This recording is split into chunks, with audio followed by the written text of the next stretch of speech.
തമിഴ്നാട് നിയമസഭാ തെരഞ്ഞെടുപ്പ് പോളിംഗ് ആത്മവിശ്വാസം നൽകുന്നതാണെന്ന് വിളവങ്കോട്ടെ കോൺഗ്രസ് സ്ഥാനാർത്ഥി ടി പ്രവീൺ. കന്യാകുമാരി ജില്ലയിൽ ടിവിക്ക് ഒരു ഇമ്പാക്റ്റും ഉണ്ടാക്കില്ല എന്നും ടി പ്രവീൺ പറഞ്ഞു. ഷഫീദ് റാവുത്തർ തയ്യാറാക്കിയ റിപ്പോർട്ട് കാണാം. തമിഴ്നാട് നിയമസഭാ തെരഞ്ഞെടുപ്പ് പോളിംഗ് നടക്കുകയാണ്. ഇപ്പോൾ വിളവങ്കോട് മണ്ഡലത്തിലെ ഉത്തരംകോട് എന്ന് പറയപ്പെടുന്ന സ്ഥലത്ത് വിളവങ്കോട്ടെ കോൺഗ്രസ് സ്ഥാനാർത്ഥി ടി പ്രവീൺ ഉണ്ട്. ഈ ആദ്യ ഒരു 2 മണിക്കൂർ കഴിഞ്ഞിരിക്കുന്നു. എന്താണ് നമ്മളൊരു കോൺഫിഡൻസ് അക്കാര്യത്തിൽ? പോളിംഗിന്റെ ഒരു കോൺഫിഡൻസ് എങ്ങനെയാണ്? ആളുകൾ കാര്യമായിട്ട് എത്തുന്നുണ്ടോ?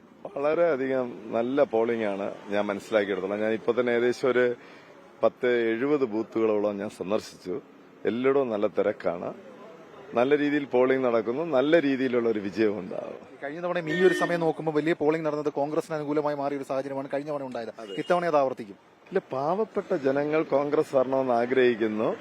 ഈ 234 മണ്ഡലത്തിലും 1-ാം നമ്പർ മണ്ഡലമായിട്ട് ഈ വിളവങ്കോട് മണ്ഡലത്തെ മാറ്റണമെന്ന് അവർ ആഗ്രഹിക്കുന്നു. അതുകൊണ്ട് തന്നെ അവരെല്ലാം ഉത്സാഹഭരിതരായി വോട്ട് രേഖപ്പെടുത്താൻ എത്തും. ഈ കുട്ടിക്കലാശ ദിവസം കോൺഗ്രസ് വലിയ ആവേശത്തിലായിരുന്നു. അതേപോലെ തന്നെ നമ്മുടെ ഒരു പുതിയ സാധനം ടി.വി.കെ എന്ന് പറയപ്പെടുന്നവരും ഭയങ്കര ആവേശവും ഒക്കെ ഞാൻ തീർന്നു. ഇപ്പോഴും പറയുന്നു അത് മത്സര ചിത്രത്തിലുണ്ട് എന്ന് ഞാൻ വിശ്വസിക്കുന്നില്ല. എന്തായാലും വളരെ നന്ദി. ടി പ്രവീണാണ് നമുക്കൊപ്പം ചേർന്നത്.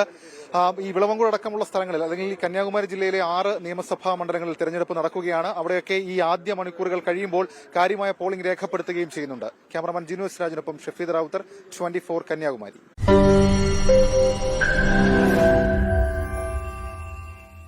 ലോകത്തെവിടെയായാലും ഏത് സമയത്തും 24 വാർത്തകളും ഓഗ്മെന്റഡ് റിയാലിറ്റി പാക്കേജുകളും എക്സ്പ്ലെയിനറുകളും വിശദമായി കാണാൻ ഞങ്ങളുടെ യൂട്യൂബ് ചാനൽ നിങ്ങൾക്ക് സബ്സ്ക്രൈബ് ചെയ്യാം.